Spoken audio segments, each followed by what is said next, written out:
Melanjutkan kisah tanah warisan dalam episode ketegangan di rumah Bramanti. Selamat menikmati. Salam budaya. Monggo kula aturi subscribe, like, komen, saha share. Matur nuwun.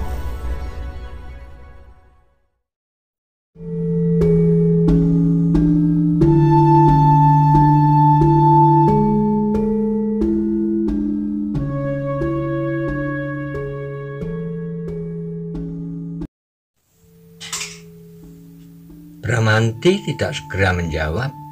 Sebenarnya di dalam dadanya sendiri telah bergolak maksud untuk lebih dahsyat lagi daripada sekedar sebuah pertanyaan serupa itu. Namun setiap kali ia selalu mencoba mengekang diri.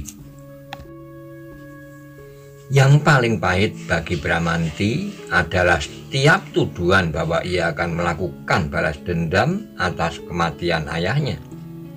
Sebab dengan demikian maka maksudnya untuk menyatu kembali di dalam masyarakat kademangannya pasti tidak akan dapat berhasil dengan baik. Sehingga dengan demikian maka jarak antara dirinya dengan orang-orang kademangan Candisari akan menjadi semakin jauh. Lalu apakah dengan jarak yang semakin jauh itu ia akan dapat berbuat sesuatu untuk kademangan ini? Apalagi untuk mencuci nama ayah dan keluarganya. Karena pergolakan di dalam hatinya itulah Bramanti tidak segera menjawab. Bramanti, berkata Kitambi, adalah baik sekali bahwa seseorang itu rendah hati, menahan diri, berbaik dengan semua orang, tidak sombong, tidak angkuh, dan segala macam kelakuan lain menurut orang tua-tua. Tetapi apakah dengan demikian kita akan membiarkan orang lain itu berbuat sekendak hati atas kita? Pemunggul dapat berbuat sesuka hatinya, tetapi tidak melampaui batas. Aku tidak suka dengan perbuatan-perbuatan semacam itu. Ia mempunyai kekuasaan di kademangan ini, Paman. Oh, apakah ia menyangka bahwa kekuasaannya itu dapat dibuat apa saja sesuka hatinya? Bahkan menyalahgunakan kekuasaan itu? Bramanti tidak menjawab, kepalanya masih saja menunduk. Bramanti, desis Kitambi, sebenarnya aku menaruh curiga padamu.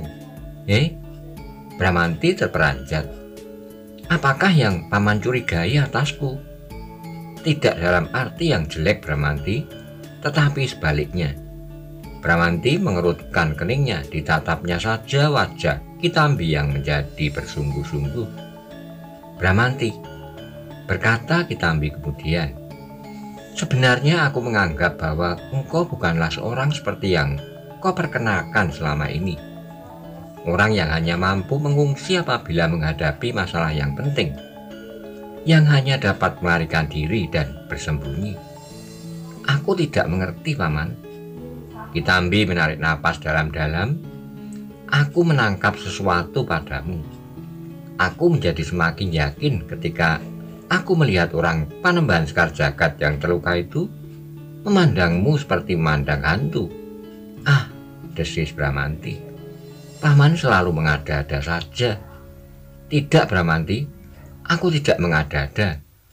Aku hanya ingin memperingatkan engkau bahwa keadaan kademangan ini semakin lama akan menjadi semakin parah. Selain kelakuan anak-anak mudanya sendiri, Panembahan Sekar Jagad pun agaknya akan mengambil sikap yang lebih keras akibat kelakuan orang yang menyebut dirinya Putut Sabuk Tampar itu. Nah, apakah kau masih juga akan selalu berbaring saja di dalam kandangmu dan hanya keluar apabila kau ingin sekedar bermain-main? Bramanti tidak menyaut, tetapi ia menarik napas dalam-dalam. Kitambi pun kemudian berdiam diri seolah-olah memberi waktu kepada Bramanti untuk mencernakan kata-katanya di dalam hatinya. Sekali-kali dilihatnya wajah Bramanti yang menjadi semakin berkerut-kerut. Kandang itu pun kemudian menjadi hening. Keduanya saling berdiam diri sehingga yang terdengar hanyalah desah nafas mereka dan sekali gemerisik tangan Kitambi menyentuh jerami kering. Bramanti mengangkat wajahnya ketika ia mendengar suara ibunya yang terbatuk-batuk di dapur karena sap kayu yang masih belum kering benar. Ibunya yang menjadi semakin tua dan seolah-olah menjadi jauh lebih tua dari umur yang sebenarnya.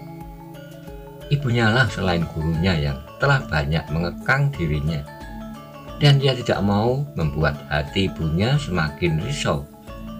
Namun tiba-tiba keheningan itu telah dipecahkan oleh suara hiruk pikuk di halaman.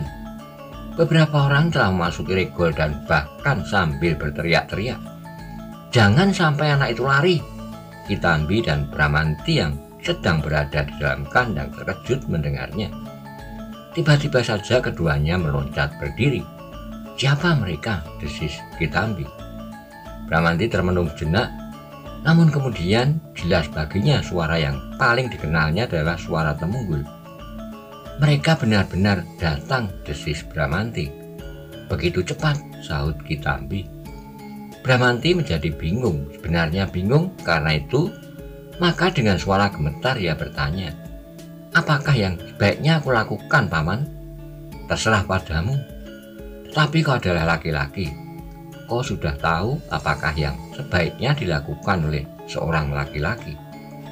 Jawaban Kitambi itu menjadi semakin membuat Bramanti bingung, sehingga karena itu maka justru ia berdiri saja mematung. Ketika suara itu menjadi semakin riuh, maka Kitambilah yang pertama-tama keluar dari dalam kandang. Langkahnya tertegun ketika ia mendengar seseorang berkata, "Itulah dia, itulah." Namun segera disaut oleh yang lain, bukan anak itu." Dan yang lain lagi, "Kitambi, kau berada di sini, Kitambi." Kitambi tidak menyaut, perlahan-lahan ia melangkah maju sementara Temunggul berjalan tergesa-gesa mendapatkannya. "Apakah yang Paman lakukan di sini? Kami mencari Bramanti. Apa ia ada di rumah?" Tetapi Kitambi tidak menyaut. Ia berjalan terus ke arah Ki Demang yang berdiri di depan regol. "Paman," panggil Temunggul. "Mengapa Paman diam saja?" "Aku akan berbicara dengan orang-orang tua," sahut Kitambi. Temunggul mengerutkan keningnya, tetapi ia tidak menyaut. Meskipun demikian, ia mengikuti langkah Kitambi mendekati Ki Demang. "Ki Demang," berkata Kitambi, "mengapa kau bawa anak-anak ini kemari? Apakah dengan demikian kau sudah berlaku bijaksana? Anak itu perlu peringatan." Yang menyaut adalah Ki Jogoboyo. "Kalau dibiarkan maka ia akan membuat malapetaka bagi Kademangan ini." "Apakah yang telah dilakukannya?" "Sebaiknya kau tidak usah ikut campur, Kitambi. Selama ini kami selalu menghormati kamu, tetapi selanjutnya kau terlalu banyak mencampuri persoalan Kademangan ini," sahut Ki Demang. "Aku adalah penduduk Kademangan ini, Ki Demang. Aku berhak berbuat sesuatu yang aku anggap memanfaat bagi Kademangan ini. Karena itu maka aku pun berkepentingan dengan persoalan kalian. Karena itu juga persoalanku." "Minggir, Kitambi," berkata Ki Jogoboyo. "Kau akan mendengar nanti persoalan apakah yang tengah kami selesaikan sekarang ini. Tetapi adalah tidak pantas sama sekali bahwa kalian orang-orang tua telah membawa anak-anak dalam gerombolan serupa ini di Kademangan kita sendiri." "Bukan maksudku," jawab Ki Demang. "Aku justru ingin mengawasi apakah yang akan dilakukan oleh anak-anak muda ini. Justru karena aku tidak menghendaki bahwa persoalan ini akan menjadi semakin parah." Kitambi mengerutkan keningnya, namun kemudian bertanya, "Apakah yang telah terjadi sehingga kau perlu mengawasi anak-anak itu langsung?" "Bramanti sudah mulai." "Apa yang dilakukannya?" bertanyalah kepada Temunggul. Kitambi berpaling dan sebelum ditanya Temunggul telah berkata, "Lihat Paman, anak itu menjadi luka parah ketika tiba-tiba saja Bramanti melemparkannya ke tebing di samping gerojokan." Kitambi terperanjat. Agaknya Bramanti telah mulai dengan pembalasan dendam yang sebenarnya ia menganggap ayah anak ikut. membunuh ayahnya kira-kira 10 tahun yang lalu. Pikiran gila, desis Kitambi. Apakah kau kira Bramanti sudah menjadi gila? Dengan demikian ia pasti menyadari bahwa akibat perbuatannya itu akan berbuntut panjang. Seandainya ia benar-benar ingin membalas dendam, maka aku kira bukan begitu caranya. Mungkin ia mengharap anak itu mati seketika atau tidak-tidaknya terluka parah sehingga tidak dapat pergi dari tempatnya sampai saatnya ia mati. Karena grojokan itu jarang sekali dijamah manusia. Sebodoh-bodoh Bramanti, ia tidak akan membuat perhitungan begitu dungu. Kemudian kepada Ki Demang ia berkata, "Nah, apakah engkau percaya akan hal itu, Ki Demang?"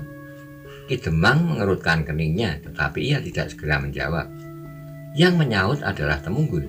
"Paman, apakah Paman sudah bertemu dengan Bramanti?" "Nah, aku kira Bramanti telah meracuni Paman dengan keterangan-keterangan palsu.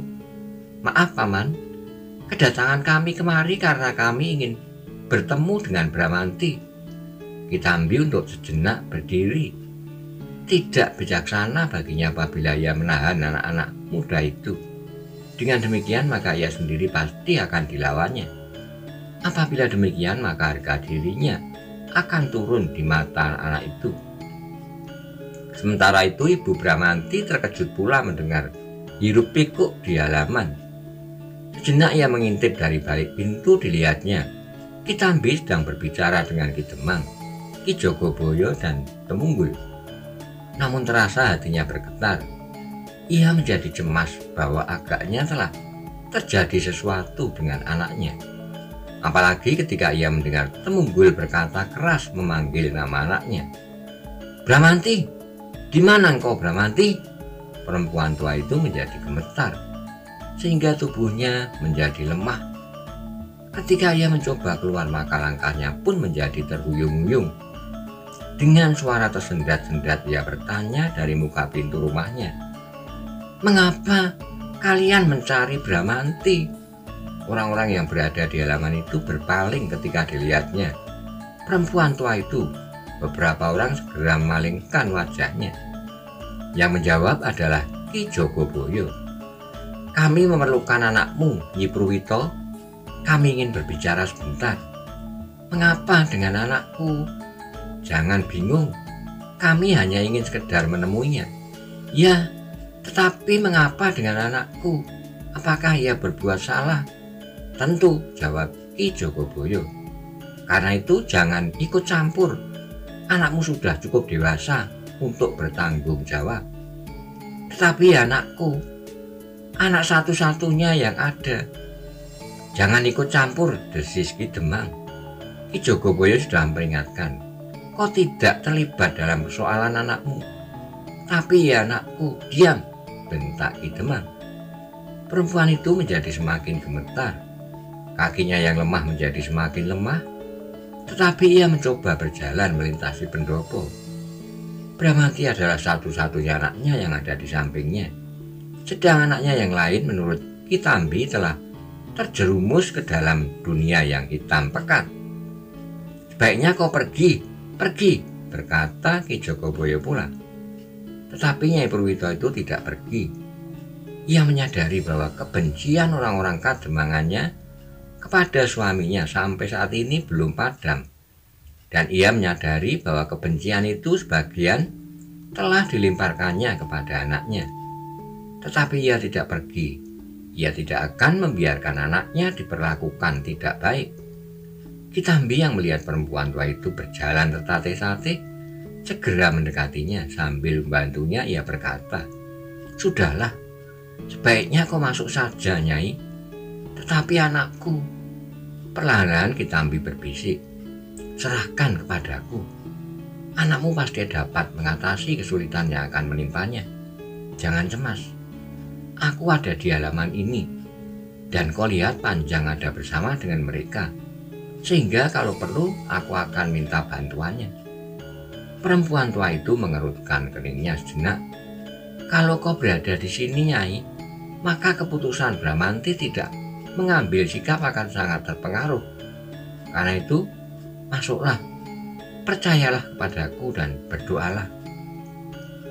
Perempuan tua itu mandang wajah Kitambi dengan penuh pengharapan.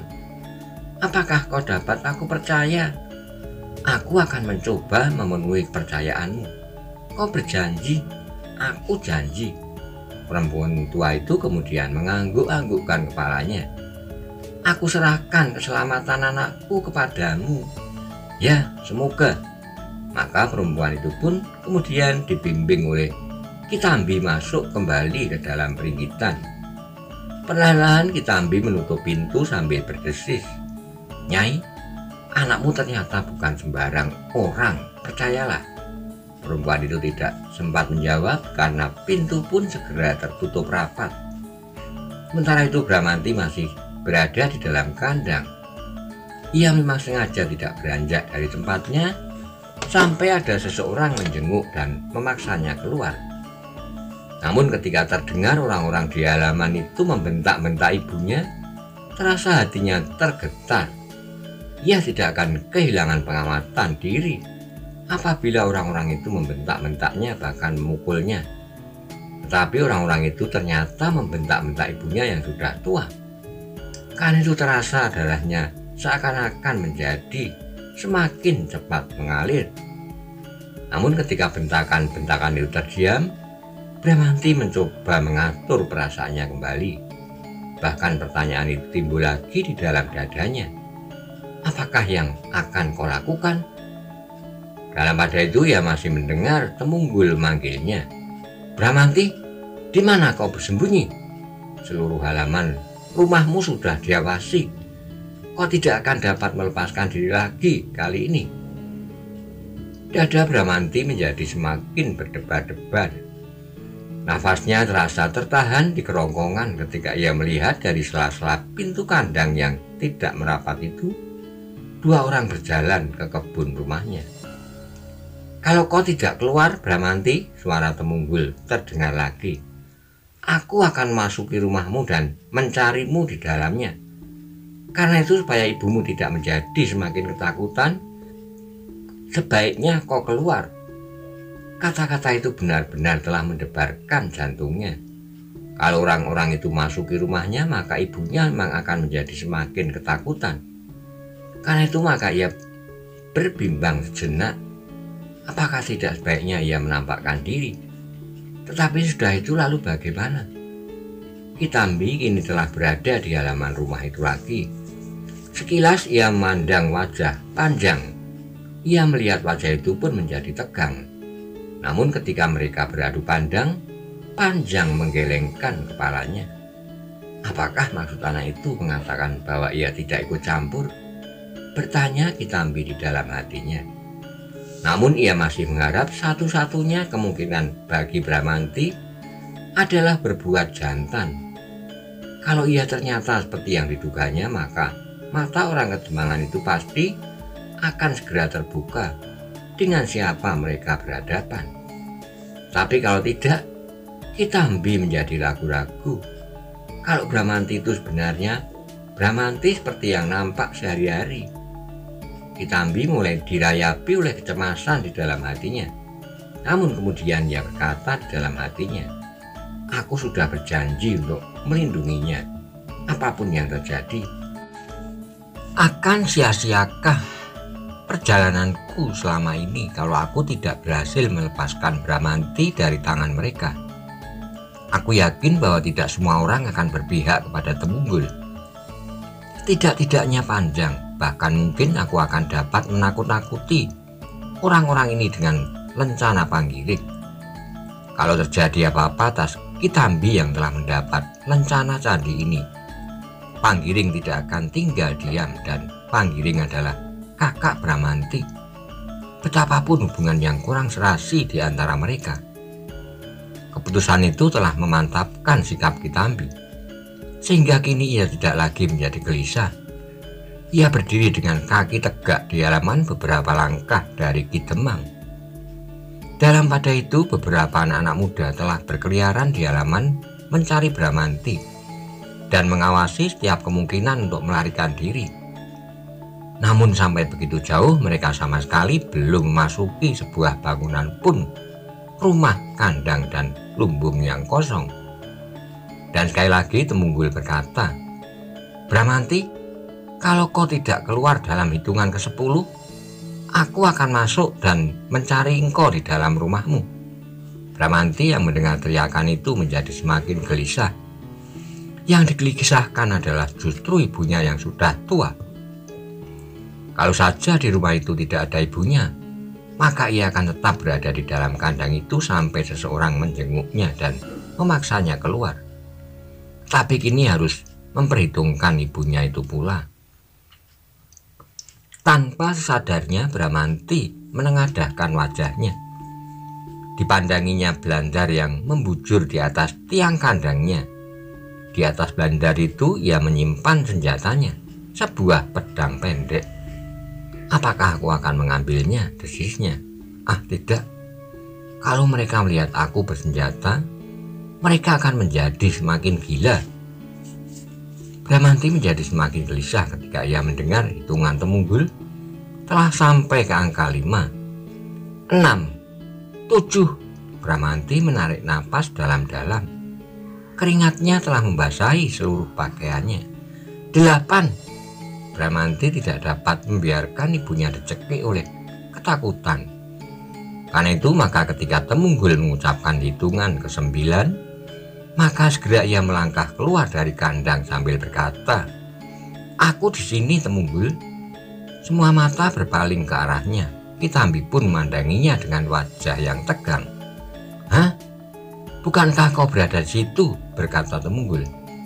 "Aku sudah pasti bahwa kau berada di dalam kandang. Karena Kitambi keluar dari tempat itu juga. Kau sengaja akan menjebak kami. Mengapa kau tidak masuk saja ke dalamnya?" potong Kitambi. "Dan mengapa kau pakai cara itu untuk memancingnya keluar? Setiap orang yang waras memang tidak akan tega membiarkan ibunya diburu oleh ketakutan.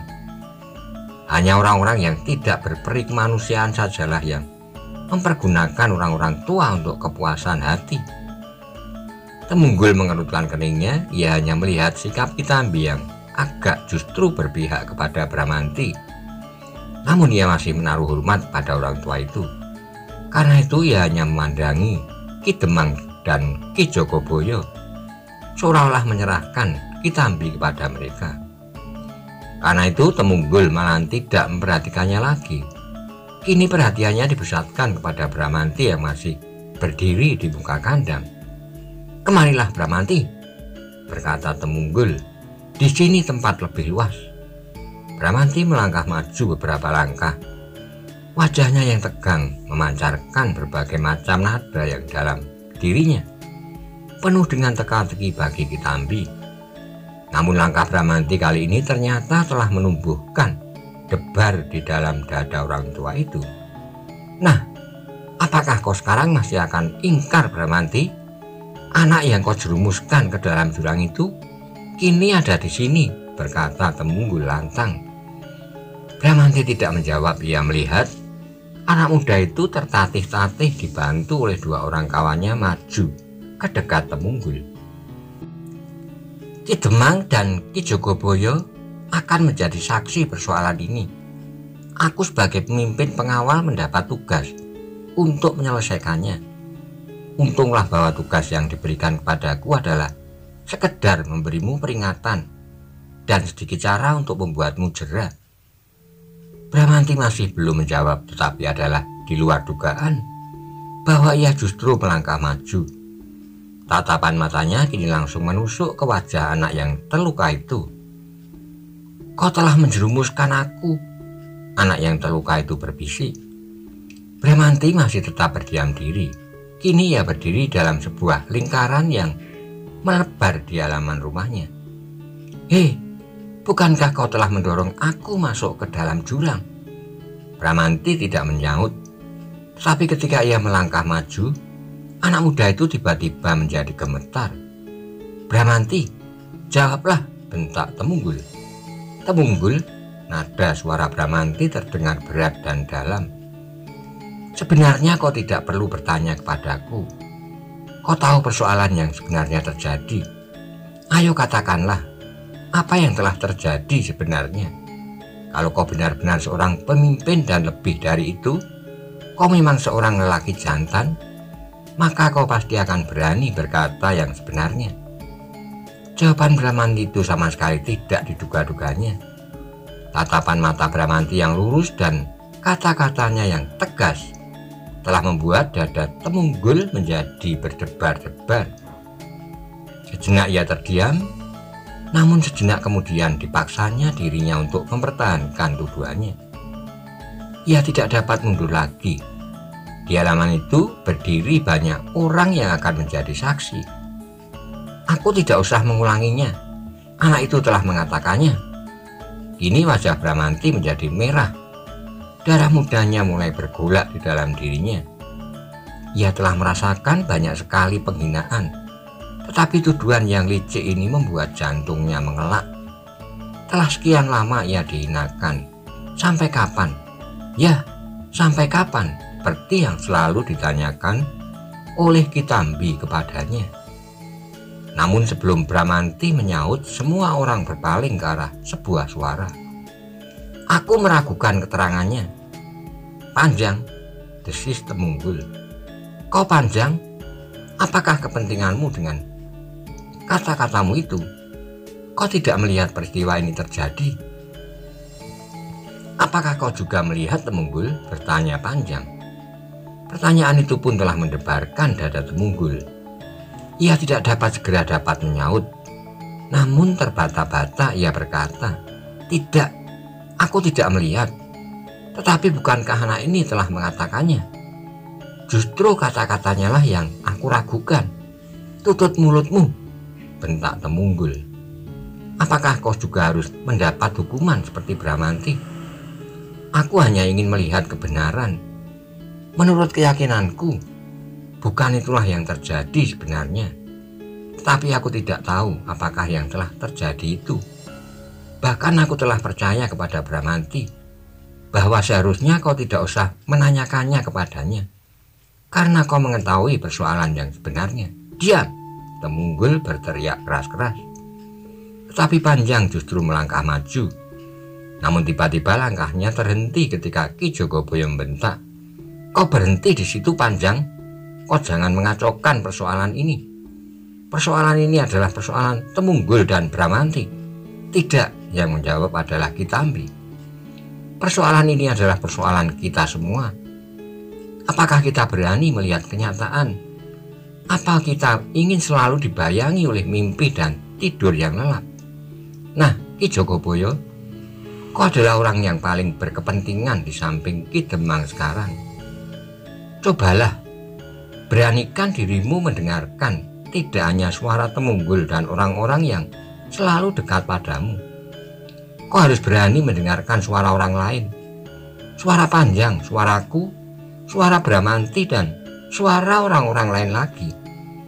Ki Jogoboyo menjadi gemetar mendengar kata-kata Kitambi itu. Dengan wajah yang merah ia berkata, akulah Jogoboyo di sini, bukan engkau. Aku tahu dan justru karena itulah, maka kau harus berdiri tegak di atas yang adil. Kaulah yang justru harus berani mendengar banyak keterangan dan kemudian mempertimbangkan manakah yang meyakinkan dan dapat dipercaya. Ki Jogoboyo menggeram, tetapi ia tidak segera menjawab kata-kata Kitambi itu yang dapat menyentuh perasaannya, sehingga karena itu ia seakan-akan membeku di tempatnya. Nah, sebaiknya siapa yang akan berbicara, berbicaralah, berkata Kitambi selanjutnya. Halaman itu justru menjadi sepi. Beberapa orang saling berpandangan dan beberapa anak-anak muda menjadi bimbang. Tidak pernah terjadi selama ini kata-kata Ki Jogoboyo dan Temunggul diragukan, apalagi dibantah. Anak-anak muda Kademangan Candisari seakan-akan terlampau patuh kepada pimpinan pengawalnya. Kata-kata Temunggul merupakan keputusan yang hanya dapat dibatalkan oleh Ki Jogoboyo dan Ki Demang saja. Tapi kini Panjang telah mulai mempersoalkannya. Sekilas mereka teringat bahwa Temunggul pernah marah kepada anak muda itu karena kelakarnya yang dianggap berlebih-lebihan. Namun mereka tidak menyangka bahwa tiba-tiba saja Panjang bersikap terlampau berani justru di hadapan Ki Demang dan Ki Jogoboyo. Namun yang mengherankan pula adalah sikap Ki Tambi. Seperti Panjang, sikapnya seakan-akan berpihak kepada Bramanti yang mereka sangka sedang mempersiapkan rencana yang mengerikan. Pembalasan dendam dan pembalasan dendam itu sudah dimulainya. Kesepian itu menjadi terlampau tegang. Wajah-wajah yang kemerah-merahan, sikap yang kaku dan sorot mata yang membara. Sementara matahari serasa telah membakar halaman rumah itu.